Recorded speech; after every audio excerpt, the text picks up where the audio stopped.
நமது பாரதிய ஜனதா கட்சியின் முன்னோடிகள், நம்ம மாநில தலைவர் அண்ணாமலைஜி அவர்களுடன் சேர்ந்த முன்னோடிகள், தேசிய முற்போக்கு கூட்டணியின் முன்னோடிகள் அனைவருக்கும் முதல்ல இந்த ஒரு வாய்ப்பை கொடுத்தமைக்கு நன்றி சொல்ல கடமைப்பட்டிருக்கோம். அதாவது என் மனைவி ராதிகா அவர்களை வேட்பாளர் அறிவித்ததில் மிக மகிழ்ச்சி. ஏன்னா இந்த தொகுதிக்கு நல்லது செய்யணுன்ற ஒரே எண்ணத்துல, சேவை செய்யணுன்ற ஒரே எண்ணத்துல அவங்க முதன்முறையாக ஒரு அரசியல் இயக்கத்தில் தன்னை இணைத்துக் கொண்டு செயல்பட வந்திருக்கிறார்கள். அப்ப எவ்வளவு ஒரு பிடிமானம் இருக்கும். மோடிஜி அவர்கள் மீது நம்பிக்கை, பாரதிய ஜனதா கட்சி மீது நம்பிக்கை இருந்தால் இதில் இணைந்து நான் இதில் செயல்பட தயாரா இருக்கின்றேன். நான் வாய்ப்பு கொடுத்தாங்கன்னா நிச்சயமா அந்த வாய்ப்பை ஏற்று செயல்படுவேன் சொன்னதுதான் மிகப்பெரிய மகிழ்ச்சி. அந்த மகிழ்ச்சியுடன் இன்று இதோ வேட்பாளர் என் மனைவி ராதிகா சரத்குமாரை உங்களுக்கு அறிமுகப்படுத்துகிறேன்.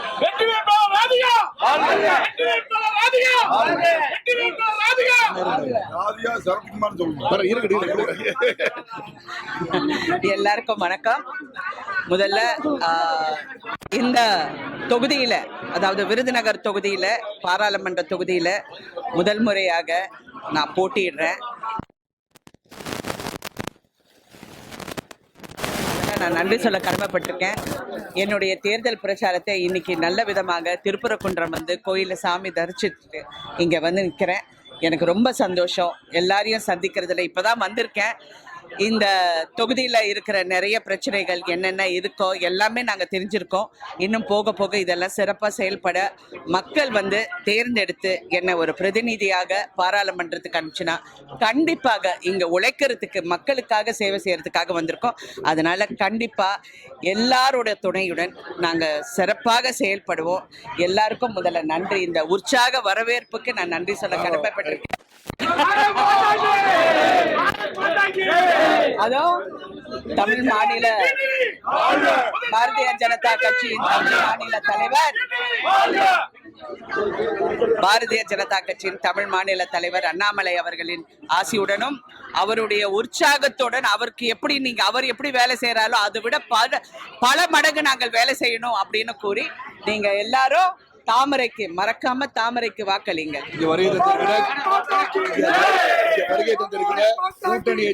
அனைத்து முன்னோடிகளுக்கும் நன்றி தெரிவிக்கிறேன். போட்டி இருக்கும்.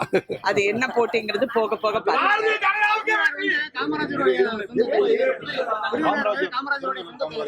அப்போ உங்களுடைய பிரச்சாரம் எப்படி இருக்கும்? விருதுநகர் புதுசு இல்லைங்க.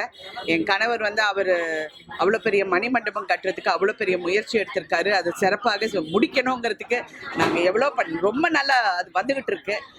அதுவே எங்களை பெருந்தலைவருக்கு நாங்க காட்டுற மிகப்பெரிய மரியாதை. அதனால பெருந்தலைவர் வழியில தான் நாங்க எல்லாரும் நடந்துகிட்டு இருக்கோம். அந்த அது எப்பவுமே நாங்க கைவிட மாட்டோம். அதுதான் முக்கியமா சொல்லணும். விருதுநகர் தொகுதியில நிறைய செய்யறதுக்கு நிறைய வாய்ப்புகள் இருக்கு. நிறைய செய்யாம விட்டுருக்காங்க. அதெல்லாம் சிறப்பா செஞ்சு முடிப்போம். மேனிஃபெஸ்ட் இன்னும் ரிலீஸ் ஆகல. ரிலீஸ் ஆன உடனே நாங்க சொல்றோம். பாதகம் செய்பவரை கண்டால் நாம் பயங்கொள்ளலாகாது பாப்பா, மோதி மிதித்து விடு பாப்பா, அவர் முகத்தில் உமிழ்ந்து விடு பாப்பா. அண்மை செய்திகளை உடனுக்குடன் தெரிந்து கொள்ள இணைந்திருங்கள் இயம்நாடு தொலைக்காட்சியுடன்.